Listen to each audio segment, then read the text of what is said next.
Hello friends, welcome to my channel V commerce academy, जिथे मी वंदना तुम्हाला शिकवणार आहे अकाउंट हा विषय अत्यंत सोप्या पद्धतीने। 12th कॉमर्सची ऑब्जेक्टिव्ह सिरीज आपण सुरू केलेली आहे। या सिरीज मध्ये आपण आज डिस्कस करणार आहोत कंपनी अकाउंट्स हा टॉपिक। या टॉपिकचे ऑब्जेक्टिव्ह क्वेश्चन्स आपल्याला डिस्कस करायचे। मी इश्यू ऑफ शेअर्स टॉपिकचे काही व्हिडिओ अपलोड केलेले आहेत, तर ते व्हिडिओ बघितले तर तुम्हाला हा टॉपिक एकदम सोपा जाईल किंवा या टॉपिकचे प्रश्न सोडवणं एकदम सोपे जाईल। त्याच्यामुळे तुम्ही जर ते व्हिडिओ बघितले नसतील तर आधी ते व्हिडिओ बघून घ्या।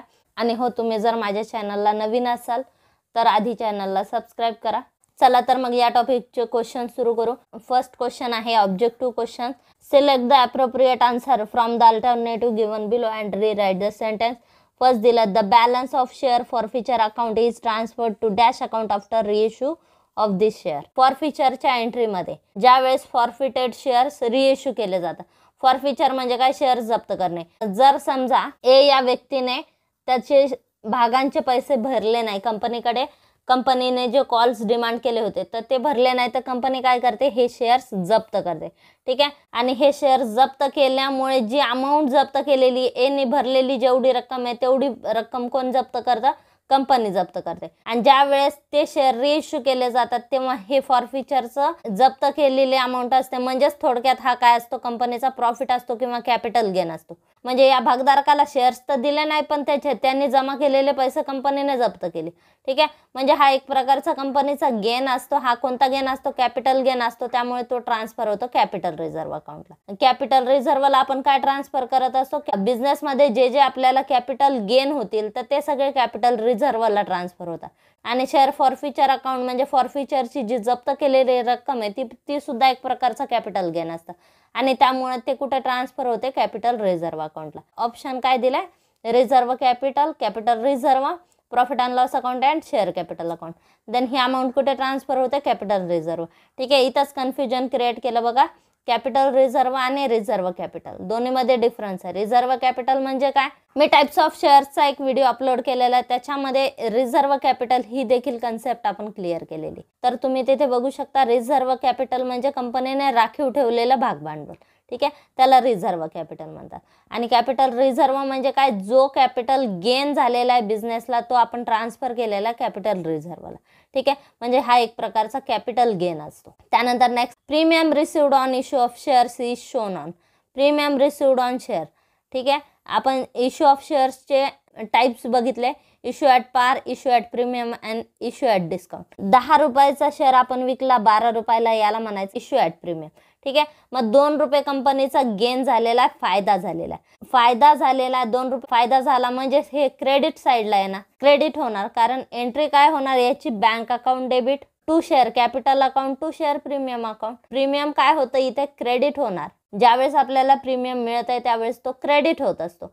मग क्रेडिट आहे म्हणजे ते इन्कम आहे, गेन आहे। ठीक आहे, कोणता गेन आहे? कॅपिटल गेन आहे। ठीक आहे, प्रॉफिट अँड लॉसला आपण फक्त रेव्हेन्यू गेन दाखवतो, कॅपिटल गेन आपल्याला लायबिलिटीला दाखवावं लागेल। ठीक आहे, लायबिलिटी साईड ही कोणती साईड असते? बॅलन्स शीटची लायबिलिटी साईड ही क्रेडिट बॅलन्सची साईड असते। देन हा जो प्रीमियम रिसिव्ड आहे हा लायबिलिटी साईडला शो होणार, balance sheet. A is a correct answer. Option काय दिले तुम्हाला? Asset side of balance sheet. असेटला येणार नाही कारण क्रेडिट बॅलन्स आहे।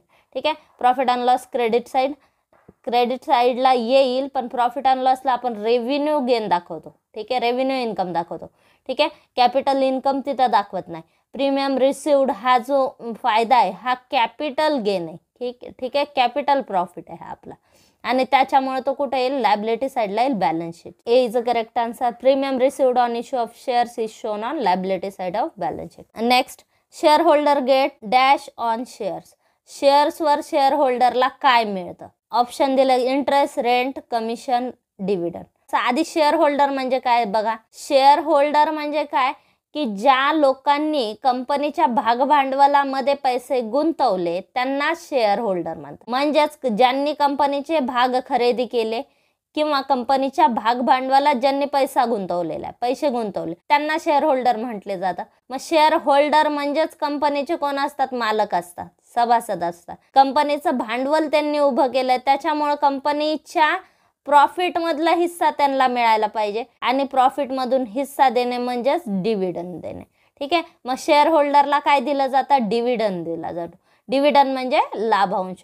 म्हणजे दरवर्षी जो कंपनीचा नफा होणार आहे तर त्यातून ठराविक अमाऊंट कोणाला दिली जाते, शेअर होल्डर्सला दिली जाते, तर यालाच म्हणतात लाभांश. ठीक आहे. आणि शेअर होल्डरला शेअर्सवर काय दिला जातो, लाभांश दिला जातो. ठीक आहे. Then D is a correct answer. Next question, the document inviting to subscribe the share of a company is. ज्या लोकांना कंपनीमध्ये पैसे इन्व्हेस्ट करायचे तर अशा लोकांना शेअर खरेदीसाठी इन्व्हाइट करण्यासाठी कोणता डॉक्युमेंट कंपनी पब्लिश करते.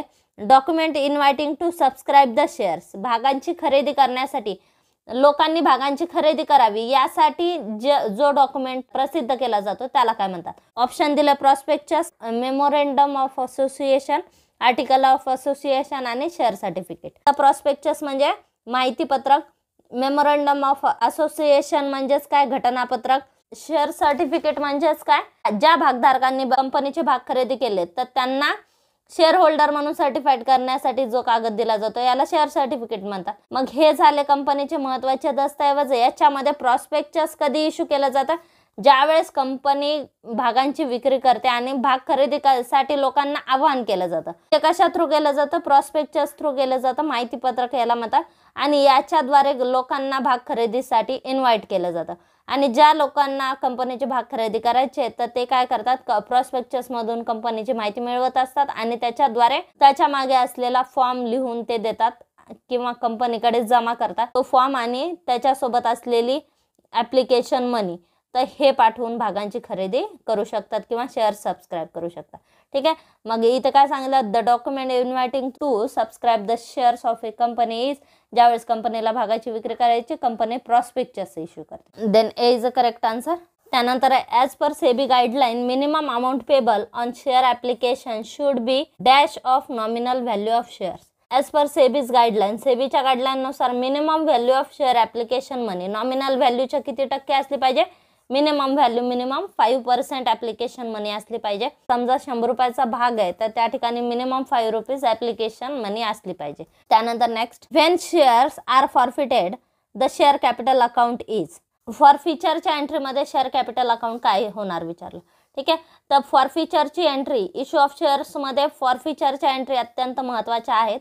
याच्यामध्ये फॉरफिचरची एंट्री काय होणार, शेअर फॉरफिचर अकाउंट क्रेडिट होणार का डेबिट होणार किंवा याची अमाऊंट किती येणार, तर या पद्धतीने देखील प्रश्न विचारला जाऊ शकतो. आता इथे काय विचारलं, when shares are forfeited the share capital account is. फॉरफिचरची एंट्री जर आपल्याला करायची असेल तर आता शेअर कॅपिटलचं अकाउंट काय होतं, आधी क्रेडिट असतं, आपल्याला ते कॅन्सल करायचं. फॉरफिचरमध्ये शेअर कॅपिटल अकाउंट कॅन्सल होतं, त्यामुळे शेअर कॅपिटल अकाउंट काय होतं, इथे डेबिट होतं. मग फॉरफिचरची एंट्री काय होते, share capital account debit to share forfeiture account to unpaid call account. तर या पद्धतीने एंट्री पास होते. आता जर समजा शेअर आहे 100 रुपयाचा, 100 रुपये इथे येईल. ठीक आहे. To share capital account debit, share forfeiture अकाउंटला किती येणार अमाऊंट, जेवढे पैसे त्यांनी भरले 100 रुपयापैकी जर समजा भागधारकांनी 60 रुपये भरले तर इथे येणार 60 आणि टू अनपेड कॉल किती आहे 40, मग इथे येणार 40. मग शेअर एंट्री काय होते, share capital account debit to share forfeiture account to unpaid call account. तर या पद्धतीने एंट्री पास केली जाते. मग याच्यामध्ये शेअर कॅपिटल अकाउंट काय होतं, डेबिट होतं. शेअर कॅपिटल अकाउंट डेबिट होतं आणि शेअर फॉरफिचर अकाउंट काय होतं बघा, क्रेडिट होतं. तुम्हाला काय प्रश्न विचारला, when share are forfeited the share capital account is debited. त्यानंतर next, the liability of share holder in joint stock company is dash. Share होल्डरची लायबिलिटी जॉईंट स्टॉक कंपनीमध्ये कशी असते. फॉर्म ऑफ बिझनेसमध्ये आपण एकल व्यापारी संघटना, भागीदारी संघटना, कंपनी हे प्रकार डिस्कस केलेले. तर याच्यामध्ये एकल व्यापारी संघटना, भागीदारी संघटना याच्यामध्ये लायबिलिटी ही कशी असते, अनलिमिटेड असते. पण शेअर होल्डरची लायबिलिटी जॉईंट स्टॉक कंपनीमध्ये किंवा कंपनीमध्ये ती लिमिटेड असते. लिमिटेड म्हणजे जर समजा एका शेअर होल्डरनी या शेअर होल्डरनी 10,000चे शेअर्स खरेदी केले, कंपनीचे किती शेअर्स खरेदी केले, 10,000चे शेअर्स खरेदी केले, तर त्याची जबाबदारी एवढे 10,000 फक्त कंपनीला द्यायचे एवढीच आहे. तर याच्यावरती 1 रुपया पण तो कंपनीला देणार नाही. जेवढे भाग त्याने खरेदी केले त्या भागाची जेवढी रक्कम आहे तेवढीच तो पेड करणार कंपनीला. ठीक आहे. म्हणजे ए हा किती भांडवल गुंतवणार कंपनीमध्ये, जेवढे भाग खरेदी केले तेवढीच रक्कम तो कंपनीला देणार. ठीक आहे. मग याची लायबिलिटी कशी आहे, याची लायबिलिटी लिमिटेड लायबिलिटी. त्याने खरेदी केलेल्या भागाच्या दर्शनी किमती इतकी त्याची लायबिलिटी लिमिटेड असते. बी ऑप्शन काय दिलंय आपल्याला, लिमिटेड. त्यानंतर the share capital which a company is authorise to issue by its memorandum of association is. Share capital which a company is authorise, घटनापत्रकानुसार जेवढे भाग कंपनीला इश्यू करण्याचा अधिकार आहे त्याला काय म्हणतात, त्याला म्हणतात नॉमिनल कॅपिटल. त्याला काय म्हणतात, nominal capital. Memorandum of association म्हणजे काय, घटनापत्रक. आणि घटनापत्रकामध्ये जे भाग भांडवल नोंदवलेलं असतं त्याला नॉमिनल कॅपिटल किंवा ऑथराइज कॅपिटल म्हणतात. ठीक आहे. ही काय असते, ही मॅक्झिमम लिमिट असते कंपनीच्या शेअर कॅपिटलची. मेमोरंडम ऑफ असोसिएशन मध्ये जेवढी रक्कम दिलेली आहे तेवढ्याच भागांची कंपनीला विक्री करता येते. त्यामुळे ही मॅक्झिमम लिमिट असते. याच्या वरती एक सुद्धा भाग कंपनीला इश्यू करता येत नाही. त्यामुळे ही काय असते, ही मॅक्झिमम लिमिट असते शेअरची. जर कंपनीला अजून जास्तीचं कॅपिटल गरजेचं आहे तर घटनापत्रकात बदल करून नंतर ते कॅपिटल वाढवता येतं. पण ते खूप रेअर केसमध्ये येतं. नेहमी रोज किंवा दरवर्षी रोज असं कंपनीला करता येत नाही. कंपनीला कंपनीच्या घटनापत्रकामध्ये जेवढे भाग भांडवल दिलेले तेवढंच भाग भांडवल इश्यू करता येतं. त्यामुळे याला म्हणतात ऑथराइज कॅपिटल, अधिकृत भाग भांडवल. ऑथराइज कॅपिटल किंवा यालाच दुसरा वर्ड काय, nominal capital. Authorise share capital पैकी जे भाग भांडवल कंपनीने इश्यू केले तर याला इश्यूड शेअर कॅपिटल म्हणतात. त्याच्यानंतर जेवढं भाग भांडवल भागधारकांनी कंपनीकडे ज्या भागांची रक्कम भरलेली आहे, भागांची जेवढी रक्कम भरलेली याला पेड अप कॅपिटल म्हणतात. रिझर्व्ह कॅपिटल म्हणजे जे भाग भांडवल कंपनीने राखीव ठेवलेलं आहे याला रिझर्व्ह कॅपिटल म्हणतात. टाइप्स ऑफ शेअर्स आणि टाइप्स ऑफ शेअर कॅपिटल हे आपल्याला कंपनी लॉ आणि अकाउंट, कॉर्पोरेट अकाउंट या दोन्हीच्या दृष्टीने IMP पॉइंट आहे. त्याच्यामुळे हे व्हिडिओ डिटेलमध्ये मी बनवलेले आहेत तर ते तुम्ही बघू शकता. त्याच्यामध्ये तुमचे हे authorise capital, issued capital, paid up capital ह्या सगळ्या कन्सेप्ट क्लिअर होतील. ठीक आहे. आता इथे काय विचारलं, the share capital which a company is authorise to issue by its memorandum of association is known as nominal capital or authorise capital. Next question, the unpaid amount of allotment and calls may be transferred to dash account. Allotment and calls ज्यावेळेस कंपनीने भागधारकांकडून मागवले, काही भागधारक असे असतात की ज्यांनी ही रक्कम भरली नाही, म्हणजे ती अमाऊंट काय, अनपेड अमाऊंट. ठीक आहे. अनपेड अमाऊंट म्हणजे जी भागधारकांनी भरलेली नाही. अलॉटमेंट आणि कॉल्सचे जे पैसे भागधारकांनी भरलेले नाही तर याला अनपेड अमाऊंट म्हणतात. आणि ते अनपेड अमाऊंट ट्रान्सफर होते कॉल्स इन एरियर्स. एरियर्स म्हणजे थकबाकी, म्हणजे ज्या भागधारकांनी भागांचे पैसे भरलेले नाही हे कोणत्या अकाउंटला ट्रान्सफर होतात, कॉल्स इन एरियर्स अकाउंटला. आता इथं ऑप्शन तुम्हाला काय दिलं, कॉल्स इन ॲडव्हान्स म्हणजे जे जास्तीचे पैसे भागधारकांनी भरलेले, कॉल्स म्हणजे कंपनी जे पैसे मागवलेत ते कॉल्स. अलॉटमेंट म्हणजे कंपनीला ॲप्लिकेशन आल्यानंतर कंपनीने ज्यांना शेअर्स दिलेत, इश्यू केलेत त्यांच्याकडून अलॉटमेंट मागवते, अलॉटमेंट मनी मागवते. आता इथे तुम्हाला काय विचारलंय, the unpaid amount of allotment and calls may be transferred to calls in arrears account. ठीक आहे. Then C is correct answer.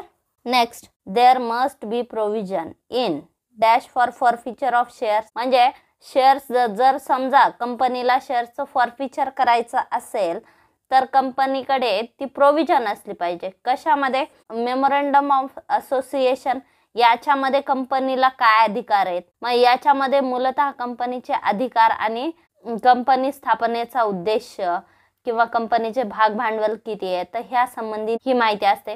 ठीक आहे. आर्टिकल ऑफ असोसिएशन म्हणजे नियमावली, म्हणजेच कंपनीचे जे उद्देश घटनापत्रकात नोंदवलेले ते कसे पूर्ण करायचे याचे rules and regulation article of association मध्ये असतात. म्हणजेच याला काय म्हणतात, याला नियमावली म्हणतात. ठीक आहे. म्हणजेच कंपनीला कंपनीचं काम कसं पूर्ण, काय काम करायचं हे मेमोरंडम ऑफ असोसिएशन मध्ये असतं आणि ते कसं पूर्ण करायचं नियमावलीमध्ये दिलेलं असतं. म्हणजे कोणते रूल्स अँड रेग्युलेशन फॉलो करायचं तर त्यासंबंधी प्रोव्हिजन याच्यामध्ये असतं. देन आर्टिकल ऑफ असोसिएशन म्हणजेच काय, रूल्स अँड रेग्युलेशन असतात कंपनीला जे फॉलो करायचे. त्यानंतर प्रॉस्पेक्टस म्हणजे माहितीपत्रक, मग हे भागांची विक्री करण्यासंबंधीची माहिती सगळे प्रॉस्पेक्टस मध्ये असतं. बॅलन्स शीट मध्ये कंपनीच्या असेट्स अँड लायबिलिटीची माहिती असते. आता इथे काय सांगितलं, there must be provision in dash for forfeiture of shares. जर कंपनीला शेअर्सचं फॉरफिचर करायचं असेल, भाग जप्त करायचे असतील तर कंपनीकडे त्याची प्रोव्हिजन असली पाहिजे. कंपनीला तो अधिकार फॉरफिचर करण्याचा अधिकार असला पाहिजे. ठीक आहे. आणि तो अधिकार कशाद्वारे मिळतो? आर्टिकल ऑफ असोसिएशन द्वारे. ठीक आहे. Then is a correct answer. Next question आहे, give one word term phrase for each of the following statement. First दिला, amount called up on shares by the company but not received. Amount called up on shares by the company. कंपनीने भागांची शेअर्सची किंमत मागवलेली आहे, पैसे मागवलेत, पण ते रिसिव्ड झाले नाही, मिळाले नाही, तर याला म्हणतात अनपेड कॉल. याला म्हणतात अनपेड कॉल किंवा यालाच म्हणतात कॉल्स इन एरियर्स. ज्या भागांचे पैसे कंपनीने मागवलेत पण भागधारकांनी पैसे भरलेले नाहीत, म्हणजेच कंपनीने कॉल मागवलेत पण ते रिसिव्ड झाले नाही, but not received. Amount called up on shares by the company but not received, याला काय म्हणतात? Calls in arrears. त्यानंतर next, issue of shares at its face value. Shares आपण इश्यू केले त्याच्या फेस व्हॅल्यूला. ठीक आहे. 10 रुपयाचा शेअर आपण कंपनीने विकला 10 रुपयाला, याला म्हणतात इश्यू ॲट पार. ज्यावेळेस 10 रुपयाचा शेअर कंपनीने 12 रुपयाला विकला त्याला म्हणतात इश्यू ॲट प्रीमियम. आणि ज्यावेळेस 10 रुपयाचा शेअर कंपनीने 8 रुपयाला विकला याला म्हणतात इश्यू ॲट डिस्काउंट. ठीक आहे. आता इथे काय सांगितलं? Issue of shares at its face value. Face value म्हणजे 10 रुपयाचा शेअर विकला 10 रुपयालाच. ठीक आहे. मग याला काय म्हणतात? इश्यू ॲट पार. Next, the person who purchase the shares of a company. ज्या व्यक्तीने कंपनीचे शेअर्स खरेदी केले त्या व्यक्तीला काय म्हणतात? शेअर होल्डर, भागधारक. ठीक आहे. ज्या व्यक्तीने कंपनीचे भाग खरेदी केले याला काय म्हणतात? भागधारक म्हणजे share holder. The person who purchase the shares of a company known as share holder. Next, the form of business organisation where amount of capital can be raised. Form of business organisation. Business ऑर्गनायझेशनचा असा कोणता प्रकार आहे जिथे share capital मोठ्या प्रमाणात raise केलं जातं? तर यालाच काय म्हणतात? जॉईंट स्टॉक कंपनी, संयुक्त भांडवली संस्था. Next, the capital which is subscribed by the public. आता भाग भांडवलाचे आपण प्रकार बघितलेले आहेत. भाग भांडवलाचे प्रकार काय आहेत? Authorise capital, subscribed capital, issued capital. ठीक आहे. कंपनीच्या घटनापत्रकात जे भाग भांडवल आहे त्याला म्हणतात ऑथराइज कॅपिटल. ऑथराइज कॅपिटल पैकी जे भाग भांडवल कंपनीने विक्रीला काढलेले आहे याला म्हणतात इश्यूड शेअर कॅपिटल. आणि इश्यूड पैकी जे लोकांनी घेतलेले खरेदी केलेले याला म्हणतात subscribed capital. The capital which is subscribed by the public. Answer काय? Subscribed capital. Next, the shares having preferential right at the time of winding up of the company. ठीक आहे. वाइंडिंग अप म्हणजे कंपनीचे विसर्जन. ठीक आहे. कंपनीचे विसर्जन करत असताना ज्या भागांना प्रिफरन्शियल राईट दिला जातो त्या भागांना काय म्हणतात? Preference shares. आपण भागांचे प्रकार बघितलेले आहेत. मी भागांच्या प्रकारासाठी सुद्धा एक व्हिडिओ अपलोड केलेला आहे.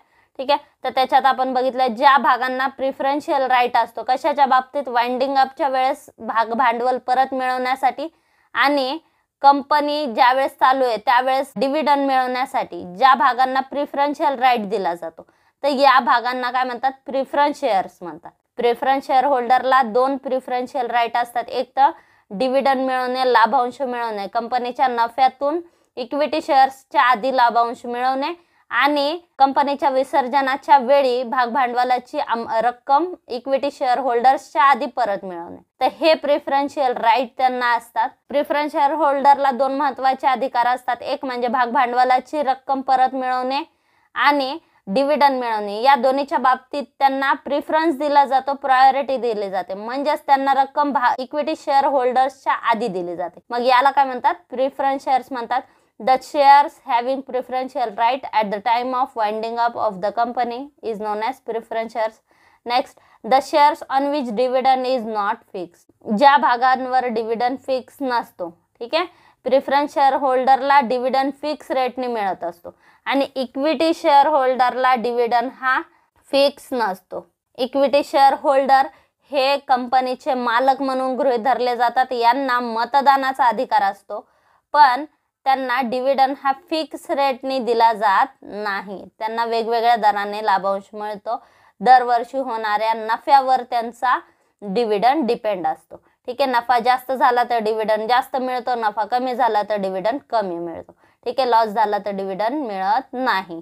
तर अशा भागांना काय म्हणतात? इक्विटी शेअर्स म्हणतात. The share on which dividend is not fixed. Answer is equity shares. Next, the part of subscribed capital which is not called up by the company. Subscribed capital पैकी जो भाग कंपनीने मागवलेला आहे तर याला म्हणतात कॉल्ड अप शेअर कॅपिटल. ठीक आहे. आणि जो भाग कंपनीने मागवलेला नाही याला म्हणतात अनकॉल्ड अप शेअर कॅपिटल. आता उदाहरणार्थ जर समजा कंपनीचं सबस्क्राइब्ड शेअर कॅपिटल आहे 1 लाख रुपये, या 1 लाखापैकी कंपनीने मागवलेलं कॅपिटल आहे 60,000 रुपये. ठीक आहे. मग हे कॉल्ड अप शेअर कॅपिटल किती झालं? 60,000. मग उरले किती? 40,000. याला काय म्हणायचं? Uncalled share capital. आणि ज्या वेळेस कंपनीला असं वाटलं की हे कॅपिटल आपण रिझर्व्ह कॅपिटल म्हणून डिक्लेअर केलं पाहिजे किंवा ठेवलं पाहिजे, रिझर्व्ह कॅपिटल म्हणून ट्रीट केलं पाहिजे, तर कंपनी काय करते? स्पेशल रेझोल्युशन पास करून या कॅपिटलला रिझर्व्ह कॅपिटल म्हणून राखीव ठेवू शकते. सबस्क्राइब्ड शेअर कॅपिटल पैकी जो भाग कंपनीने मागवलेला याला म्हणतात कॉल्ड अप शेअर कॅपिटल आणि जो पार्ट कंपनीने मागवलेला नाही याला म्हणतात ठीक आहे अनकॉल्ड शेअर कॅपिटल. आणि हे share capital company special resolution pass करून रिझर्व्ह कॅपिटल म्हणून ट्रीट करू शकते किंवा राखीव कॅपिटल म्हणून ठेवू शकते. ठीक आहे. क्वेश्चन काय विचारला? The part of subscribed capital which is not called up by the company याला काय म्हणतात? Uncalled capital. Next question, state true or false with reason. First दिलं director can forfeit the share for any reason. Can director म्हणजे कोण? कंपनीचे जो कारभार सांभाळतात. आता कंपनीचे कामकाज सांभाळणे, शेअर होल्डर हे कंपनीचे मालक असतात. ठीक आहे. त्यामुळे कामकाजावर नियंत्रण कोण ठेवणार? मालक ठेवणार, म्हणजे शेअर होल्डर ठेवणार. पण कंपनीचे अनेक सभासद असतात त्यामुळे त्या सगळ्यांना कंपनीचा कारभार सांभाळणे पॉसिबल होत नाही. त्याच्यामुळे ते त्यांचे प्रतिनिधी निवडून देतात, त्यांना म्हणतात डायरेक्टर. ठीक आहे. म्हणजे डायरेक्टर हे कोण झाले? मेन इनचार्ज ऑफ कंपनी झाले. ठीक आहे. मग directors can forfeit the shares for any reason. जरी डायरेक्टर हे कंपनीचा कारभार सांभाळण्याचे सगळे अधिकार त्यांच्याकडे असतात तरी डायरेक्टर कोणत्याही कारणासाठी शेअर फॉरफिचर करू शकत नाही. फॉरफिट म्हणजे काय? भागधारकांचे भाग जप्त करणे, तर याला फॉरफिचर ऑफ शेअर्स म्हणतात. ठीक आहे. आणि डायरेक्टर कधी फॉरफिचर करू शकतात? भागांचं जप्तीकरण कधी होतं? ज्यावेळेस भागधारकांनी किंवा शेअर होल्डरनी भागाचे पैसे भरले नाही तर त्याचे शेअर्स जप्त केले जातात. भागांचे पैसे भरण्यासाठी देखील त्यांना फर्स्ट, सेकंड, थर्ड अशा 2-3 नोटीस त्या ठिकाणी ॲज पर कंपनी रूल्स द्यावे लागतात. कंपनी कायद्याप्रमाणे जर भागधारकाने भागांचे पैसे भरले नाही तर त्याला आधी रिमाइंडर द्यावं लागतं किंवा त्याला आधी तसे नोटीस पाठवावे लागते. ठीक आहे. आणि नोटीस पाठवून सुद्धा जर त्याने शेअर्सचे पैसे भरले नाही तर त्याचे शेअर फॉरफिचर होतात. ठीक आहे. म्हणजे डायरेक्टरला वाटलं की शेअर फॉरफिचर करायचे तर डायरेक्टर ते शेअर फॉरफिचर करू शकत नाही. ज्यावेळेस भागधारकांनी भागाचे पैसे भरले नाही, त्याला वारंवार नोटीस देऊन सुद्धा ते भरले नाही तर भाग जप्त होत असतात.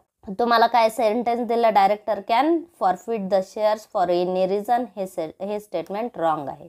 Next question, once the application money received director can immediately proceed for allotment of shares. एकदा ऍप्लिकेशन मनी रिसिव्ड झाल्यानंतर डायरेक्टर लगेच अलॉटमेंट मनीसाठी प्रोसीड करू शकतात.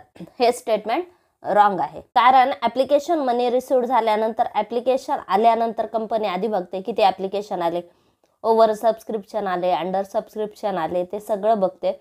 त्याच्यानंतर जर समजा कंपनीला जास्तीचे ऍप्लिकेशन रिसिव्ड झाले असेल तर एक्सेस ऍप्लिकेशन मनी रिफंड केली जाते, काही अलॉटमेंटला ट्रान्सफर केली जाते. त्याच्यानंतर डायरेक्टर काय करतात? ज्या भागधारकांना किंवा ज्यांनी ऍप्लिकेशन कंपनीकडे पाठवलेत मग ज्यांना शेअर्स इश्यू झाले त्यांना अलॉटमेंट लेटर कंपनी पाठवते आणि ज्या भागधारकांना शेअर्स अलॉट करण्यात आले नाही त्यांना लेटर ऑफ रिग्रेट पाठवलं जातं. ठीक आहे. लेटर ऑफ रिग्रेट म्हणजे काय? दिलगिरी पत्र. मग या ठिकाणी ही प्रोसिजर संपल्यानंतर कंपनी अलॉटमेंटसाठी डिमांड करू शकते. म्हणजेच कंपनी इमिजिएटली अलॉटमेंटची प्रोसिजर करू शकत नाही. त्या ठिकाणी कंपनीला ऍप्लिकेशन मनी रिसिव्ड झाल्यानंतर ज्या इश्यू ऑफ शेअर्सच्या ज्या लीगल प्रोव्हिजन आहेत त्या सगळ्या पूर्ण केल्यानंतर कंपनी अलॉटमेंट मागवू शकते. तोपर्यंत कंपनीला अलॉटमेंट मागवता येत नाही. आणि कॉल्स मागवताना प्रत्येक कॉल्ससाठी कंपनीला 14 दिवसाची नोटीस भागधारकांना द्यावी लागते. Once the application money is received director can immediately proceed for allotment of shares. हे स्टेटमेंट रॉंग आहे. Joint stock company form of business organisation came into existent after industrial revolution. हे statement बरोबर आहे. Industrial revolution म्हणजेच काय? औद्योगिक क्रांती. ज्यावेळेस औद्योगिक क्रांती झाली तेव्हा जॉईंट स्टॉक कंपनी अस्तित्वात आली. हे स्टेटमेंट बरोबर आहे. ठीक आहे. कंपनीचा उदय, तुम्ही जर कंपनी लॉ हा विषय डिटेलमध्ये ज्यावेळेस डिटेलमध्ये वाचता तेव्हा आपल्याला कंपनीचा उदय कधी झाला हे सुद्धा सांगितलेलं. ठीक आहे. जॉईंट स्टॉक कंपनी म्हणजेच कंपनी लिमिटेड कंपनी आणि कंपनीचं रिव्होल्युशन ऑफ कंपनी या टॉपिकमध्ये आपल्याला आहे की कंपनीचा उदय कधी झाला. कंपनीचा उदय इंडस्ट्रियल रिव्होल्युशन औद्योगिक क्रांती झाल्यानंतर झालेला ठीक आहे. देन हे स्टेटमेंट बरोबर आहे. Next, equity share holder get guaranteed rate of dividend every year. शेअर्सचे 2 टाइप्स आहेत, इक्विटी आणि प्रिफरन्स. प्रिफरन्स शेअर होल्डरला गॅरंटीड रेटने डिव्हिडंड मिळतो, इक्विटी शेअरला तो गॅरंटीड रेटने मिळत नाही, म्हणजे दरवर्षी सेम डिव्हिडंड त्यांना मिळत नाही. ठीक आहे. जर कंपनीला लॉस झाला किंवा प्रॉफिट कमी झाला तर यांना डिव्हिडंड मिळत नाही. पण प्रिफरन्स शेअर होल्डरला दरवर्षी फिक्स रेटने डिव्हिडंड मिळत असतो. आता इथे काय स्टेटमेंट दिले, equity share holders get guaranteed rate of dividend every year. हे स्टेटमेंट रॉंग आहे. ठीक आहे. गॅरंटीड रेट ऑफ डिव्हिडंड हा कोणाला लागू असतो, कोणाला अप्लाय असतो, हा ऍप्लिकेबल असतो प्रिफरन्स शेअर होल्डरला. त्यामुळे गॅरंटीड रेटने किंवा फिक्स रेटने डिव्हिडंड कोणाला मिळतो, प्रिफरन्स शेअर होल्डरला मिळतो. इक्विटी शेअर होल्डरला तो मिळत नाही. इक्विटी शेअर होल्डरला दरवर्षी वेगवेगळा डिव्हिडंड मिळतो आणि तो कंपनीच्या प्रॉफिटवर डिपेंड असतो. Next, face value of shares and market value of shares is always same. ठीक आहे. फेस व्हॅल्यू म्हणजे भागांची दर्शनी किंमत 100 रुपये, तर याला म्हणतात फेस व्हॅल्यू. ज्यावेळेस 100 रुपयाचा शेअर 100 रुपयाला विकला याला म्हणतात इश्यू ऑफ शेअर ॲट पार. ज्यावेळेस 100 रुपयाचा शेअर विकला 120 रुपयाला याला म्हणतात issue of share at premium, आणि 100 रुपयाचा शेअर 80 रुपयाला विकला तर याला म्हणतात इश्यू ॲट डिस्काउंट. म्हणजेच कधी कधी 100 रुपयाचा शेअर कधी 100 रुपयाला विकला जातो, कधी तो 120ला विकला जातो, कधी 80ला विकला जातो. ठीक आहे. म्हणजे या 3 मेथड कशाच्या आहेत, इश्यू ऑफ शेअर्स आहेत. Issue of shares at par, issue of shares at discount आणि issue of shares at premium. Face value of shares and market value of shares is always same. Face value आणि market value दरवर्षी same राहणार, दरवेळेस same राहणार हे सांगितलं. हे statement wrong आहे. शेअर्सची फेस व्हॅल्यू वेगळी असते आणि मार्केट व्हॅल्यू वेगळी असते. मार्केटमध्ये जो रेट आहे किंवा मार्केटमध्ये आजच्या ह्या शेअर्सची काय किंमत आहे ती म्हणजे शेअर्सची मार्केट व्हॅल्यू. ठीक आहे. आणि फेस व्हॅल्यू म्हणजे भाग ॲक्च्युअली किती रुपयाचा ही झाली फेस व्हॅल्यू. ठीक आहे. भागाचे दर्शनी मूल्य. Face value of shares and market value of shares is always same. ज्यावेळेस इश्यू ॲट पार असेल त्यावेळेसच ती सेम असते, रॅदर दॅन ती वेगवेगळे असते. त्यानंतर next, sweat shares are issued to public. Sweat shares म्हणजे कोणते शेअर्स, जे शेअर्स डायरेक्टर आणि कंपनीचे एम्प्लॉई यांना इश्यू केले जातात आणि हे शेअर नॉर्मली डिस्काउंटेड रेटला इश्यू केले जातात. ठीक आहे. आणि हे कोणासाठी असतात, डायरेक्टर आणि कंपनीचे जे एम्प्लॉई असतात तर त्यांच्यासाठी हे शेअर्स इश्यू केले जातात. ठीक आहे. पब्लिकला हे शेअर्स इश्यू केले जात नाही. देन हे स्टेटमेंट रॉंग आहे. Next question, state whether do you agree or disagree with the following statement. First दिले, in case of pro rata allotment the excess application money received must be refunded. In case of pro rata allotment. Pro rata allotment म्हणजे काय, जर समजा कंपनीने 1 lakh equity shares issue करायला काढले, application आले 1,20,000, मग हे जे 20,000 एक्स्ट्राचे ते कंपनीला ॲप्लिकेशन काय करावे लागतील, रिफंड करावे लागतील. मग या ठिकाणी 1,20,000 ॲप्लिकेशनला कंपनीने शेअर्स किती इश्यू केले, 1 लाखच इश्यू केले. मग याला म्हणायचं प्रो राटा अलॉटमेंट. मग याच्यामध्ये जर समजा एखादा शेअर होल्डर असेल, कंपनीकडे 1,20,000 ॲप्लिकेशन आले तेव्हा कंपनीने शेअर्स इश्यू किती केले, 1 लाख. आता सपोज ए हा व्यक्ती आहे, ए ने मागितले 120 शेअर्स, कंपनी त्याला 120 शेअर्स देणार नाही, कंपनी त्याला फक्त 100 शेअर्स देईल. कारण कंपनीने प्रो राटा अलॉटमेंट केली, म्हणजे जेवढ्या प्रमाणात शेअर्स मागवले किंवा शेअर ॲप्लिकेशन आले आणि त्या प्रमाणात कंपनीने शेअर्स दिले. ओके. म्हणजेच 1,20,000 जर ॲप्लिकेशन आले तर त्यांना 1 लाखच शेअर्स कंपनीने इश्यू केले. म्हणजे ज्या व्यक्तीने 120 शेअर्स कंपनीकडे मागितले त्यांना कंपनी किती देणार, 100 शेअर्स देणार. त्याच हिशोबाने ज्याने सपोज एखाद्या व्यक्तीने 240 शेअर्स मागितले तर त्याला कंपनी किती देणार, 200 शेअर्स. ज्याने 360 शेअर्स मागितले त्याला कंपनी देणार 300 शेअर्स. ठीक आहे. मग हे प्रमाण जे कंपनीने यूज केलेलं आहे याला म्हणतात pro rata allotment. In case of pro rata allotment the excess application money received must be refunded. Company काय करते, आता सपोज ए या व्यक्तीने 120 शेअर्सचे पैसे भरले कंपनीकडे, ऍप्लिकेशन 120 शेअर्सचे केले त्यांनी, म्हणजेच त्यांनी कंपनीला पैसे 120 शेअर्सचे दिले, त्याला शेअर्स कंपनीने 100 दिले. मग हे जे 20 शेअर्सचे पैसे आहेत कंपनी अलॉटमेंटकडे पण ट्रान्सफर करू शकते, किंवा कंपनी काही केसमध्ये ज्यांना शेअर्स दिलेले नाहीये त्यांचे रिफंड सुद्धा करू शकते. सपोज XYZ हा व्यक्ती आहे, XYZनी 400 शेअर्स मागवले, ठीक आहे, त्यांनी मागितले 400 शेअर, कंपनीने त्याला दिले 300 शेअर्स, 300 शेअर्स दिले, उरले किती 100.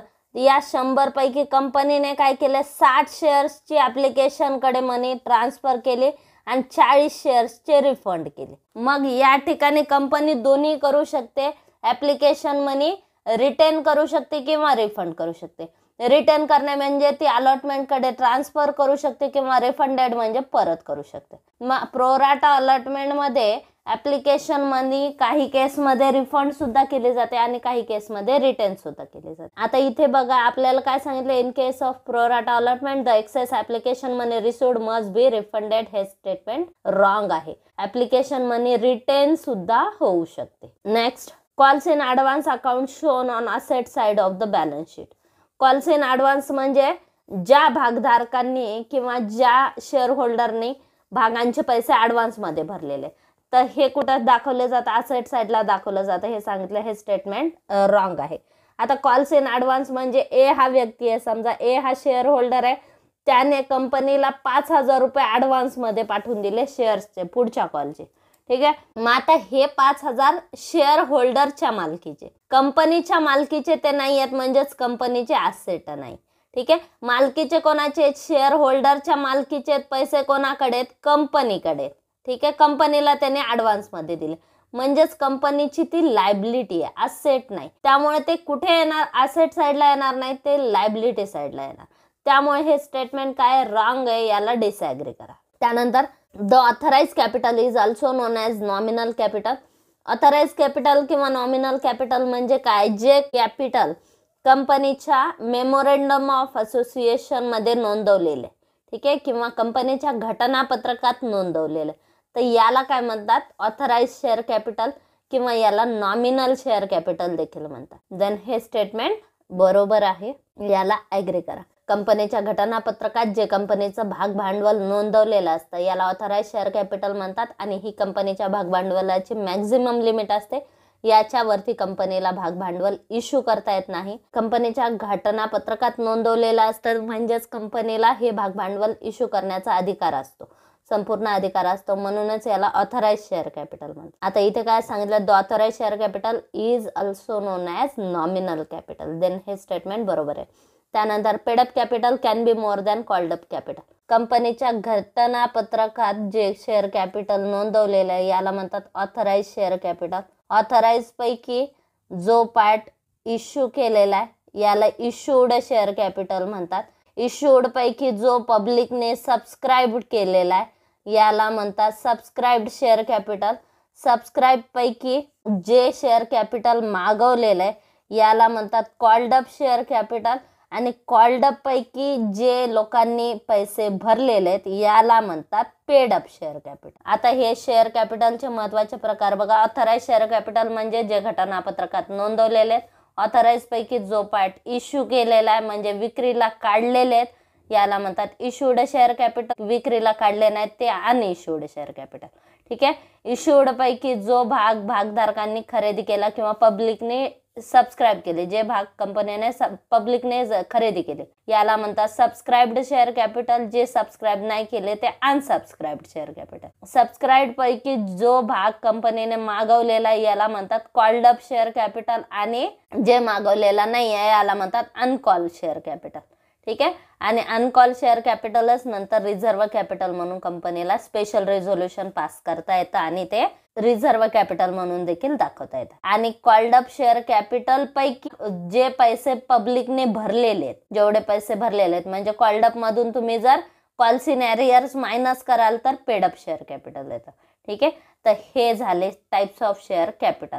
तर हा व्हिडिओ मी इन डिटेल बनवलेला आहे आणि तुम्ही जर तो व्हिडिओ बघितला तर तुमचे हे सगळे पॉइंट्स क्लिअर होतील, ठीक आहे. आता इथे काय सांगितलं, paid up capital can be more than called up capital. Called up capital आपण गृहीत धरलं, जर समजा कंपनीचं कॉल्ड अप शेअर कॅपिटल आहे 4 लाख आणि ए या व्यक्तीकडे 5,000 रुपये भागांचे पैसे ए कडून यायचे होते. ठीक आहे, ए या शेअर होल्डर कडून 5,000 रुपये भागाचे पैसे यायचे होते, त्याने ते भरले नाही. ठीक आहे, मग आपण हे काय करणार, हे कॉल्स इन एरियर्स, हे एरियर्स 5,000 रुपये आपण इथून लेस करणार. मग पेड अप शेअर कॅपिटल किती आलं, 3,95,000 हे कंपनीचं पेड अप शेअर कॅपिटल आलं. ठीक आहे, मग आता इथे काय सांगितलं, paid up share capital can be more than, हे मोर दॅन असू शकतं, जास्त असू शकतं कॉल्ड अप पेक्षा. हे स्टेटमेंट रॉंग आहे.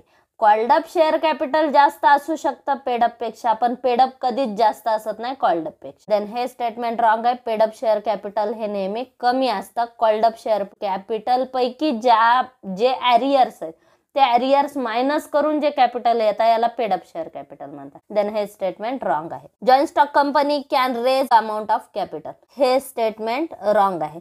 जॉईंट स्टॉक कंपनी किती शेअर कॅपिटल इश्यू करू शकते, जे त्यांच्या घटनापत्रकात नोंदवलेले. आता जर समजा कंपनीच्या घटनापत्रकात 10 लाख रुपये शेअर कॅपिटल नोंदवलेले, म्हणजेच कंपनी मॅक्झिमम किती शेअर कॅपिटल इश्यू करू शकते, 10 लाख. म्हणजे कंपनीला किती भाग भांडवल इश्यू करण्याचा अधिकार आहे, 10 लाख शेअर कॅपिटल इश्यू करण्याचा अधिकार आहे.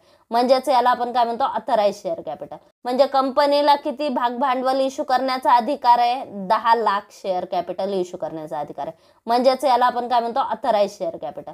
म्हणजेच कंपनीला कंपनीचं जेवढं ऑथराइज शेअर कॅपिटल आहे तेवढंच इश्यू करता येतं. कंपनी किती कॅपिटल इश्यू करू शकते, जे कंपनीच्या घटनापत्रकात नोंदवलेलं आहे. मग ही काय, कंपनीची maximum limit of share capital, एवढ्याच रकमेचं कंपनी शेअर कॅपिटल इश्यू करू शकते. When shares are forfeited share capital account is credited. When shares are forfeited, accounting treatment of issue of shares या टॉपिकवर देखील एक व्हिडिओ बनवलेला आहे. त्याच्यामध्ये इश्यू ऑफ शेअर्सच्या सगळ्या जर्नल एंट्री दाखवलेल्या आहेत. आता इथे काय सांगितलं, फॉरफिचर मध्ये कोणतं अकाउंट क्रेडिट होतं हे विचारलं.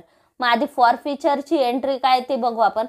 जर समजा कंपनीने शेअर फॉरफिचर केले तर एंट्री काय होते, share capital account debit to share forfeiture account to calls in arrears account.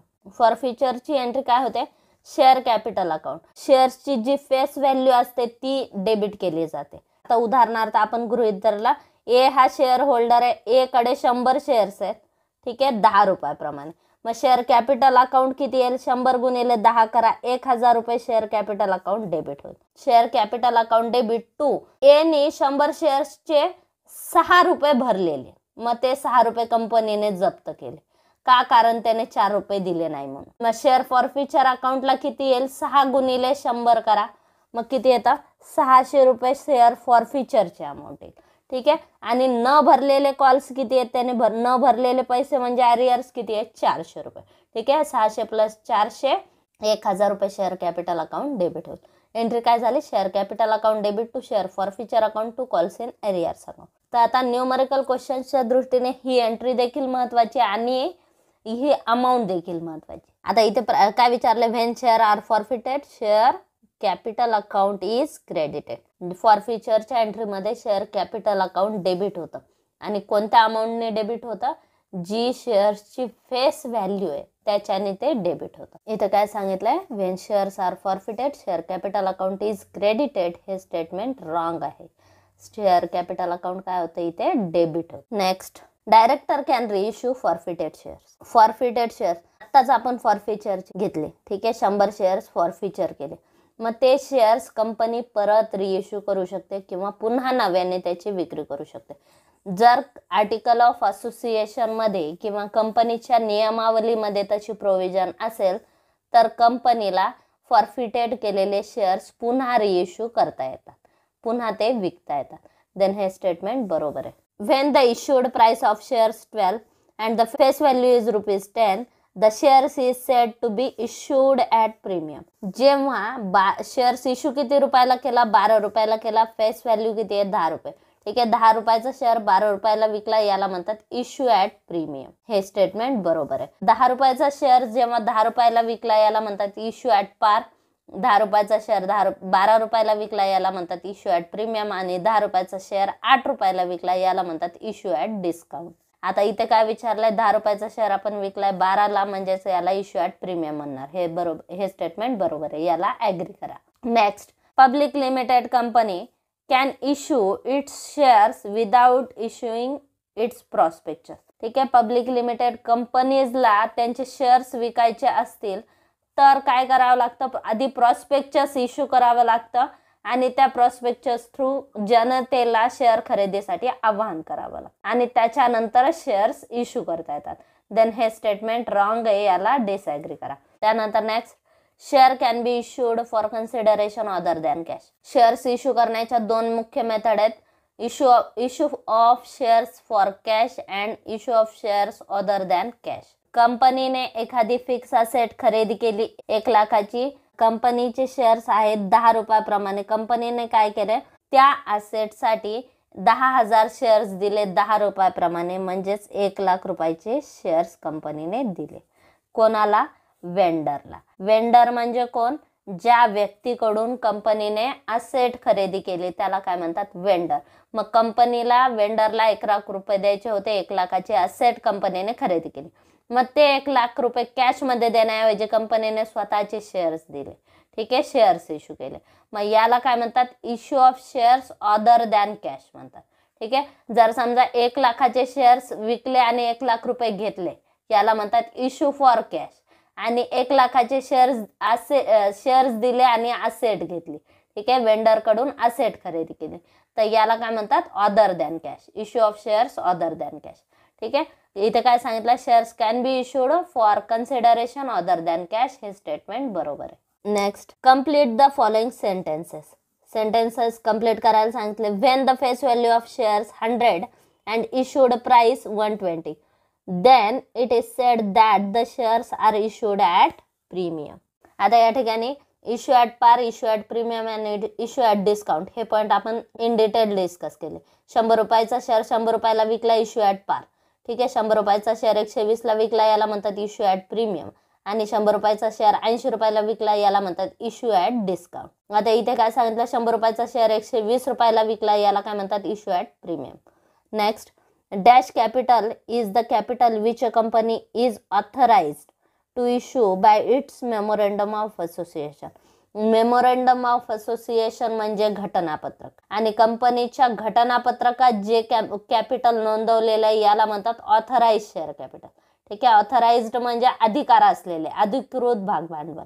ठीक आहे, म्हणजेच कंपनीच्या घटनापत्रकात जे कॅपिटल नोंदवलेलं आहे याला म्हणतात ऑथराइज शेअर कॅपिटल, किंवा याला नॉमिनल शेअर कॅपिटल देखील म्हणतात. Next, the difference between called up capital and paid up capital is known as. आता आपण वरती एक्झाम्पल बघितलं, कॉल्ड अप शेअर कॅपिटल मधून paid up share capital minus करा, त्या डिफरन्सला म्हणतात कॉल्स इन एरियर्स, किंवा याला अनपेड कॉल देखील म्हणतात. आता उदाहरणार्थ कंपनीचा कॉल्ड अप शेअर कॅपिटल आहे 4 लाख रुपये. ए हा व्यक्ती आहे, ए कडे 5,000 रुपये ए कडून शेअर्सचे यायचे, त्याने ते 5,000 रुपये भरले नाही. मग आपण याच्यातून लेस करणार, उरले किती? 3,95,000. हे झालं पेड अप शेअर कॅपिटल. ठीक आहे, कॉल्ड अप शेअर कॅपिटल म्हणजे जे भाग भांडवल कंपनीने मागवलेले भागधारकाकडून, आणि पेड अप शेअर कॅपिटल म्हणजे जे भागधारकांनी भरलेले. 4 लाख रुपये मागवले, एका शेअर होल्डरने 5,000 रुपये दिले नाही, म्हणजे आले किती? 3,95,000. म्हणजेच याला म्हणायचं पेड अप शेअर कॅपिटल. भागधारकांनी किती पैसे दिले? 3,95,000. मग या दोन्ही मधला जो डिफरन्स आहे तर त्या डिफरन्सला काय म्हणतात? Calls in arrears. मग याला काय म्हणतात? Calls in arrears. Calls in arrears म्हणजे भागांचे जे पैसे भागधारकांनी भरलेले नाहीत, एरियर्स आहेत, अनपेड आहेत, तर याला काय म्हणतात? Calls in arrears. ते किती आले? 5,000. The difference between called up capital and paid up capital is known as calls in arrears. त्यानंतर next, dash share holders get fixed rate of dividend. भागांचे 2 मुख्य प्रकार आहेत, एक इक्विटी शेअर आणि प्रिफरन्स. इक्विटी शेअर होल्डरला फिक्स दराने dividend दिला जात नाही, प्रिफरन्स शेअर होल्डरला फिक्स रेटने डिव्हिडंड दिला जातो. दरवर्षी त्यांना निश्चित दराने लाभांश दिला जातो. Then answer is preference. Preference share holders get fix rate of dividend. ठीक आहे, भागांचे प्रकार आपण बघितलेले आहेत. भागांच्या प्रकारामध्ये 2 मुख्य प्रकार आहेत, इक्विटी शेअर्स आणि प्रिफरन्स शेअर. यातल्या प्रिफरन्स शेअर्स यांना भागांचा डिव्हिडंड मिळण्याबाबतीत आणि भागांची रक्कम परत करण्याबाबतीत किंवा भागांचे पैसे परतफेड करण्याच्या बाबतीत अग्रहक्क दिला जातो आणि त्यांना फिक्स रेटने डिव्हिडंड दिला जातो.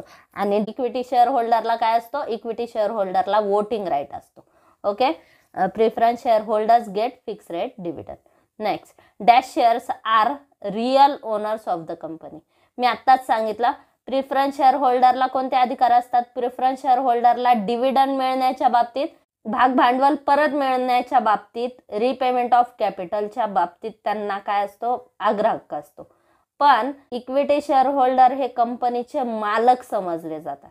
ठीक आहे, आणि त्याच्यामुळे त्यांना वोटिंग राईट असतो. ज्यांना वोटिंग राईट असतो ते भागधारक कोणते असतात? ते इक्विटी शेअर होल्डर असतात आणि म्हणूनच त्यांना रिअल ओनर म्हटलं जातं. मग इक्विटी शेअर्स कंपनीच्या भागभांडवलाबाबत प्रेफरन्स शेअर्स हे अधिक सेफ समजले जातात दॅन इक्विटी शेअर्स.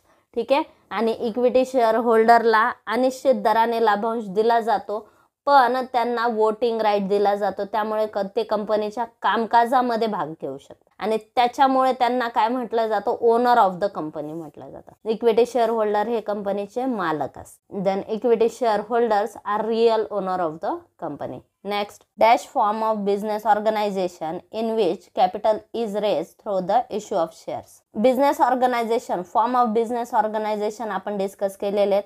एकल व्यापारी संघटना, sole proprietary concern, partnership firm, त्याच्यानंतर कंपनी. आता याच्यामध्ये सोल प्रोप्रायटरी कन्सर्नमध्ये किंवा पार्टनरशिप फर्ममध्ये ओनर किंवा पार्टनर त्यांच्या ओन पॉकेटमधून कॅपिटल आणत असतात. ठीक आहे, म्हणजे ते स्वतः बिझनेसमध्ये कॅपिटल लावतात. आणि कंपनीमध्ये काय केलं जातं? कंपनीमध्ये अनेक सभासद असतात. कंपनी काय करते?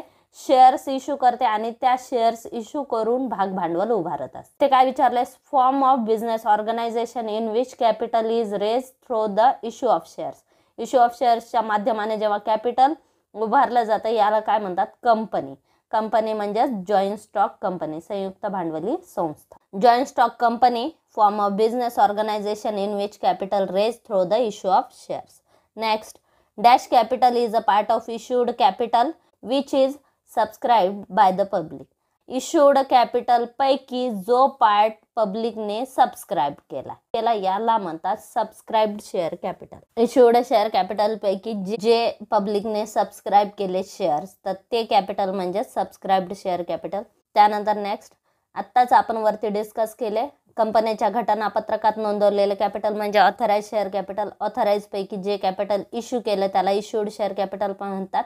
इश्यूड पैकी जे लोकांनी सबस्क्राईब केलं याला सबस्क्राइब्ड शेअर कॅपिटल म्हणतात. त्यानंतर the part of authorise share capital which is not issued to the public is known as. आताच मी काय सांगितलं? ऑथराइज शेअर कॅपिटल पैकी जे कॅपिटल इश्यू केलेलं आहे कंपनीने त्याला काय म्हणतात? Issued share capital. आणि जे इश्यू केलेलं नाही याला म्हणतात अनइश्यूड शेअर कॅपिटल. याला काय म्हणतात? Unissued share capital. Authorise share capital म्हणजे अधिकृत भाग भांडवल. इश्यूड शेअर कॅपिटल म्हणजे विक्रीस काढलेले भाग भांडवल. अनइश्यूड शेअर कॅपिटल म्हणजे जे विक्रीस काढलेलं नाही ते. The part of authorise capital which is not issued to the public is known as unissued share capital. Next question आहे calculate the following. Numerical questions दिलेले आहेत आपल्याला. फर्स्ट दिला आहे 1 share holder holding 500 equity shares paid share application money ₹3, allotment money ₹4 per share and fail to pay final call ₹3 per share. ही share were forfeited. Calculate the amount of share forfeiture. Okay, आता या ठिकाणी 500 equity shares घेतलेले आहेत एका share होल्डरने. त्याने application मनी किती भरली आहे? ₹3 पर शेअर. अलॉटमेंट मनी ₹4 आणि फायनल कॉल किती आहे? ₹3. त्या शेअर होल्डरनी ॲप्लिकेशन मनी भरली, अलॉटमेंट मनी भरली, फक्त त्याने फायनल कॉल भरलेला नाही. ठीक आहे, fail to pay final call. Final call त्याने भरलेला नाही. ही शेअर वेअर फॉरफिटेड. त्याचे शेअर फॉरफिचर केलेले आहेत. Calculate the amount of share forfeiture. ठीक आहे, शेअर फॉरफिचरची आपल्याला अमाऊंट कॅल्क्युलेट करायची. ज्यावेळेस शेअर कंपनी जप्त करते, शेअर्स जप्त करते म्हणजेच त्याने जेवढे पैसे भरलेले, जे पैसे शेअर होल्डरने भरलेले तर ते पैसे कंपनी जप्त करत असते. ओके, म्हणजे 500 शेअर्सचे ₹3 त्याने ॲप्लिकेशन मनी भरली आणि अलॉटमेंट मनी ₹4 म्हणजे टोटली त्याने ₹7 भरलेले आहेत. 3 + 4 ₹7 त्याचे जप्त होणार. ₹7 पर शेअर त्याचे जप्त होणार. मग 500 शेअर्सचे किती होतात? 7×5 = 35, 3500. हे बघा 500 रुपयाप्रमाणे त्याने तीन रुपये किती 1,500 रुपये ॲप्लिकेशन मनी भरलेले. ठीक आहे, ही रिसिव्ड आहे. आणि 500 शेअर्सचे 4 रुपयाप्रमाणे 2,000 रुपये त्याने अलॉटमेंट मनी भरलेले. ठीक आहे, हे पण रिसिव्ड आहे. आणि फायनल कॉल किती आहे? 500 शेअर्सचे 3 रुपयाप्रमाणे 1,500 रुपये फायनल कॉल आहे. ठीक आहे, तो त्याने भरलेला आहे का? नाही, ते कॉल सिनेरियस आहे. ठीक आहे, फॉरफिचरमध्ये जेवढी अमाऊंट रिसिव्ड आहे शेअर होल्डरकडून ती जप्त केली जाते. ओके, म्हणजे ॲप्लिकेशन मनी 1,500 रुपये जप्त होणार आणि 2,000 अलॉटमेंट मनी जप्त होणार. ठीक आहे, मग एंट्री काय होणार याची? इथे तुम्हाला फक्त अमाऊंट ऑफ शेअर फॉरफिचर विचारली. या क्वेश्चन्समध्ये आपल्याला कधी कधी एंट्रीसुद्धा विचारली जाते. एंट्रीसुद्धा विचारली जाते किंवा शेअर कॅपिटल अकाउंट डेबिट होणार का क्रेडिट होणार, शेअर फॉरफिचर अकाउंट काय होणार, कॉल सिनॅरियर्स अकाउंट डेबिट होईल क्रेडिट होईल, तर या टाईपने सुद्धा आपल्याला विचारले जाते. त्यामुळे आपण याची एंट्रीसुद्धा बघू. फॉरफिचरची एंट्री काय होणार? Share capital account debit. शेअर्सची जी फेस व्हॅल्यू असते ती टोटल डेबिट केली जाते. ठीक आहे, 500 शेअर्सचे 3 + 4 7 आणि 3 10. ठीक आहे, म्हणजे शेअर्सची फेस व्हॅल्यू किती आहे? 10 रुपये. मग 500 शेअर्सचे 10 रुपये आपण शेअर कॅपिटल डेबिट केलं. ओके, मग शेअर कॅपिटल डेबिट केलं 5,000. ठीक आहे, आपल्याला विचारलं जातं शेअर कॅपिटल डेबिट होणार का क्रेडिट होणार किंवा किती अमाऊंटने डेबिट होणार हे सुद्धा विचारलं जातं. आपण एंट्रीत काय घेतला? Share capital account debit 5,000 to share forfeiture account. आता शेअरचे फॉरफिचरचे हे पैसे भागधारकांनी भरलेले पैसे. ठीक आहे, हे कंपनी जप्त करते. म्हणजेच कंपनीने भागधारकांना शेअर तर दिलेच नाही, उलट त्यांनी भरलेली रक्कम जप्त केली. ठीक आहे, म्हणजेच हा काय कंपनीचा कॅपिटल गेन आहे आणि त्यामुळे शेअर फॉरफिचर अकाउंट काय होणार? क्रेडिट होणार. त्यामुळे इथे घेतलं to share forfeiture account 3,500 to calls in arrears account. ठीक आहे, जेवढे त्यांनी भरलेले अनपेड कॉल्स आहेत ते टू कॉल्स इन ॲरियर्स घ्या. मग या ठिकाणी काय झालं? शेअर फॉरफिचर किती आलं? 3,500. कॉल्स इन ॲरियर्स किती आहेत? 1,500. शेअर कॅपिटल डेबिट झालं 5,000. ठीक आहे, हे झाली फॉरफिचरची एंट्री आणि ही झाली फॉरफिचरची अमाऊंट 3,500. ठीक आहे, जेवढी अमाऊंट रिसिव्ड आहे तेवढी फॉरफिचरला जाते. कारण भागधारकांनी जी भरलेली रक्कम आहे, भागांची जी भरलेली रक्कम आहे त्यातला 1 रुपयाही कंपनी परत करत नाही. कंपनी ते सर्व पैसे भागधारकाचे जप्त करते. ठीक आहे, मग त्यालाच म्हणतात शेअर फॉरफिचर अकाउंट. आणि ती अमाऊंट आपण या अकाउंटला ट्रान्सफर करतो शेअर फॉरफिचर अकाउंटला. मग एंट्री काय घेतली? Share capital account debit 5,000, share forfeiture account debit 3,500 आणि टू कॉल्स इन ॲरियर्स 1,500. या क्वेश्चनमध्ये आपल्याला काय विचारले? Calculate the amount of share forfeiture account. Then amount किती आली? 3,500. 3,500 शेअर फॉरफिचर अकाउंटची अमाऊंट आली. त्यानंतर नेक्स्ट क्वेश्चन आहे 10,000 equity shares of ₹10 each issued at premium. Calculate the total amount of share premium. 10,000 shares equity shares issue केले 10 रुपयाप्रमाणे. Premium किती आहे? 10% premium. ठीक आहे, मग तुम्ही ह्या 10 रुपयावर 10% काढू शकता. 10 रुपयावर 10% किती येतं? 1 रुपया. म्हणजे पर शेअर प्रीमियम किती आहे? ₹1. ठीक आहे, 10,000 गुणिले 1 करा, 10,000 प्रीमियम येतो. किंवा या 10,000ची तुम्ही अमाऊंट कॅल्क्युलेट करा, त्याच्यावर 10% काढा. दोन्ही पद्धतीने तुम्हाला प्रीमियम कॅल्क्युलेट करता येतो. प्रीमियम किती येतोय? 10%. आता या ठिकाणी बघा शेअर कॅपिटल किती आहे? 10,000 इक्विटी शेअर्स 10 रुपयाप्रमाणे. शेअर कॅपिटलची अमाऊंट किती आली? 1,00,000 रुपये. शेअर प्रीमियम किती आहे? शेअर प्रीमियम 10,000वर 10%, 10 रुपयावर 10% आपण काढलं तर 1 रुपया प्रीमियम येतो. 10,000 शेअर्सचे 1 रुपयाप्रमाणे प्रीमियम किती आला? 10,000. ओके, मग या ठिकाणी शेअर प्रीमियमची अमाऊंट किती आली? 10,000. आपल्याला काय सांगितलं? Calculate the total amount of share premium. ठीक आहे, शेअर प्रीमियमची अमाऊंट किती आली? 10,000. आता जर आपण याची एंट्री बघितली, MSCB एक्झाममध्ये तुम्हाला न्यूमेरिकल क्वेश्चन्स महत्त्वाचे. आता जर आपल्याला सांगितलं की 10,000 इक्विटी शेअर्स कंपनीने इश्यू केले 10 रुपयाप्रमाणे. ठीक आहे, 10% प्रीमियम घेतला. मग त्याची जर्नल एंट्री पास करा. किंवा बँक अकाउंट कितीने डेबिट होईल किंवा शेअर कॅपिटल अकाउंट कितीने क्रेडिट होईल. तर या टाईपने सुद्धा प्रश्न विचारला जाऊ शकतो. तर आपण याची जर्नल एंट्री बघू. ठीक आहे, शेअर्स इश्यू केले 10,000 शेअर्स 10 रुपयाप्रमाणे. ठीक आहे, शेअर्स इश्यू केले म्हणजे आपल्याकडे कॅश आली. Debit what comes in. आता हे आपण लमसम व्हॅल्यूला इश्यू समजू. ठीक आहे, लमसम व्हॅल्यू म्हणजे जेवढे शेअर्स आहेत तेवढी रक्कम एकदाच आली आपल्याकडे. ठीक आहे, मग debit what comes in, cash आली, मग बँक अकाउंट डेबिट होणार. To share capital account. ठीक आहे, किती शेअर्स इश्यू केले? 10,000 शेअर्स 10 रुपयाप्रमाणे. ठीक आहे, अमाऊंट किती आली? 1,00,000. To share premium account. Share premium account credit झालं. ठीक आहे, का क्रेडिट झालं? कारण शेअर प्रीमियम हा आपला गेन आहे. ठीक आहे. शेअर्स कितीचे इश्यू केले, 1 लाखाचे शेअर्स इश्यू केले 1,10,000ला. ठीक आहे. 10,000 रुपये आपण एक्स्ट्रा घेतले म्हणजेच तो आपला फायदा आहे, गेन आहे, कंपनीचा कॅपिटल गेन आहे तो. ठीक आहे. And gain will be credited. मग हे काय होणार, क्रेडिट होणार. एंट्री काय घेतली, bank account debit to share capital account to share premium account. आणि हे अकाउंट कुठं शो होतं, तर या पॉईंटवर देखील प्रश्न विचारला जातो. देन हे कुठे येणार, हे लायबिलिटी साईडला येतं, कारण हा आपला काय कॅपिटल गेन आहे. ठीक आहे. कॅपिटल गेन आहे, क्रेडिट बॅलन्स आहे. ठीक आहे. क्रेडिट बॅलन्स म्हणजे क्रेडिट बाजूला येणार किंवा क्रेडिट साईडला येणार, याची क्रेडिट पोस्टिंग होणार. मग कुठे क्रेडिट पोस्टिंग होणार, असेट साईड ही डेबिट साईड आहे, लायबिलिटी साईड ही क्रेडिट बॅलन्सची साईड आहे. शेअर प्रीमियम अकाउंट आपला कॅपिटल गेन आहे, त्यामुळे ते कुठे येणार, बॅलन्स शीटच्या लायबिलिटी साईडला याची पोस्टिंग होणार. या क्वेश्चनमध्ये आपल्याला काय सांगितलं, calculate the total amount of share premium. ठीक आहे. शेअर प्रीमियमची अमाऊंट विचारली, ती आली 10,000. Next, company received excess application 5,000 shares at ₹4 per share. Application of 1,000 shares were rejected and pro rata allotment was made. Calculate the amount of application money adjusted with allotment. आता या ठिकाणी pro rata अलॉटमेंटचा आपल्याला question दिला. Company received excess application. Excess application किती आले, 5,000 excess application आले 4 रुपयाप्रमाणे. Application of 1,000 shares were rejected. 1,000 shares कंपनीने रिजेक्ट केले म्हणजे त्यांचे पैसे परत केले, रिफंड केले. ओके. आणि बाकीच्यांना त्यांनी प्रो राटा अलॉटमेंट दिली. आणि मग या ठिकाणी प्रो राटा अलॉटमेंट दिली म्हणजेच अमाऊंट जी शेअर्सची ॲप्लिकेशन मनी, एक्सेस ॲप्लिकेशन मनी, ती त्यांनी अलॉटमेंटमध्ये ॲडजस्ट केली. ठीक आहे. मग किती ॲडजस्ट केली ते विचारले आपल्याला. कंपनीला ॲप्लिकेशन किती आले, 5,000 इक्विटी शेअर्सचे ॲप्लिकेशन आले. एक्सेस ॲप्लिकेशन 5,000 शेअर्सचे 4 रुपयाप्रमाणे. एक्सेस मनी किती आली, 20,000 रुपये. त्यातले 1,000 शेअर्सचे 4 रुपयाप्रमाणे कंपनीने रिफंड केले. रिफंड केले म्हणजे कंपनीने परत केले. जे शेअर्स कंपनी रिजेक्ट करेल, रिजेक्ट केले म्हणजे टोटली त्यांना एकही शेअर कंपनीने दिला नाही, ते सगळे रिजेक्ट केले. ज्या शेअर होल्डर्सचे शेअर्स किंवा ॲप्लिकेशन कंपनीने रिजेक्ट केले तर त्यांचे पैसे कंपनीला रिफंड करावे लागतात. ठीक आहे. विदिन लिमिट, कंपनी ॲक्टनुसार त्याची लिमिटसुद्धा दिलेली आहे, तर त्या लिमिटप्रमाणे ते पैसे रिफंड करावे लागतात. ती लिमिट संपण्याच्या आधी ते पैसे रिफंड करावे लागतात. 20,000पैकी 4,000 कंपनीने रिफंड केले, उरले किती, 16,000. आता हे 16,000 सुद्धा एक्स्ट्राच आहे, पण त्या शेअर होल्डरला आपण प्रो राटा अलॉटमेंट दिलेली.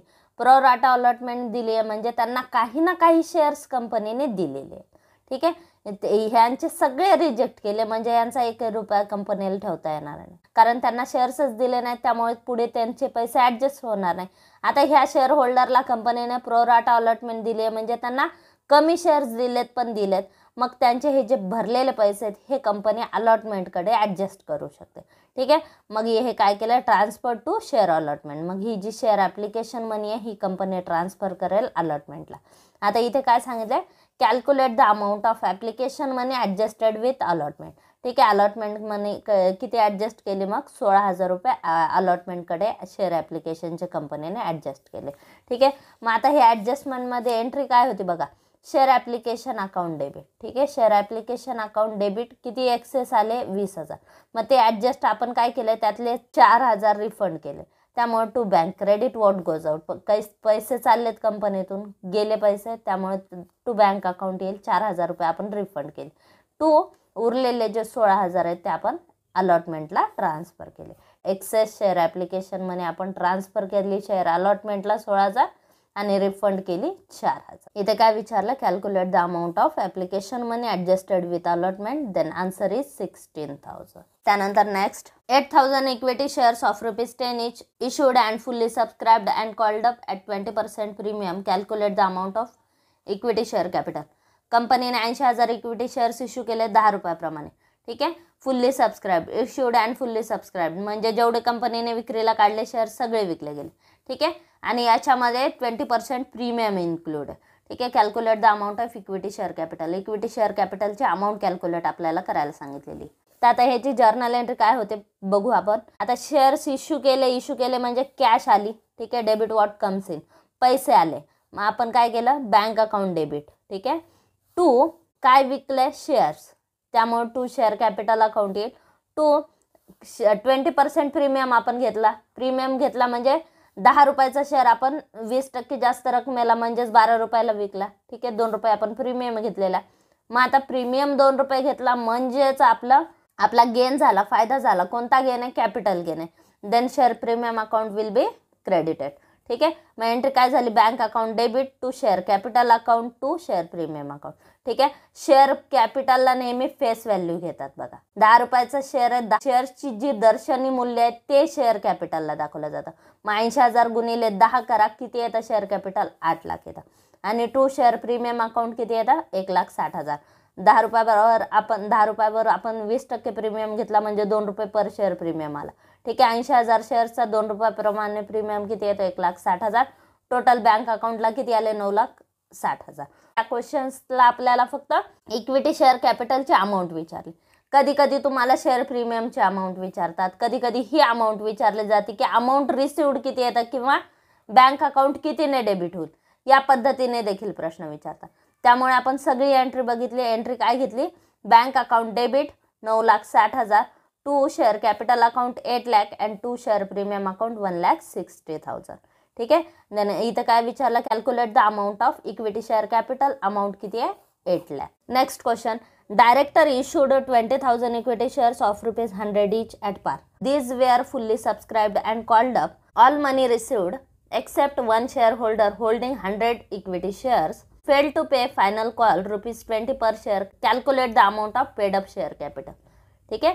Paid up share capital of the company. आता या ठिकाणी बघा किती शेअर्स इश्यू केले? 20,000 इक्विटी शेअर्स इश्यू केले 100 रुपयाप्रमाणे. ठीक आहे. This were fully subscribed and called up. All money were received except one share holder holding 100 share. कंपनीने शेअर्स किती इश्यू केले? 20,000 शेअर्स 100 रुपयाप्रमाणे. ठीक आहे. एका शेअर होल्डरकडे 100 इक्विटी शेअर्स आहेत, त्याने फायनल कॉल भरलेला नाही, जो किती आहे? 20 रुपये. Calculate the amount of paid up capital. म्हणजे ॲरियर्स किती आहे? 100 शेअर्सचे 20 रुपयाप्रमाणे ॲरियर्स आहेत. आपल्याला पेड अप शेअर कॅपिटलची अमाऊंट कॅल्क्युलेट करायला सांगितले. आता या ठिकाणी बघा शेअर कॅपिटल किती आहे? 20 लाख. ठीक आहे.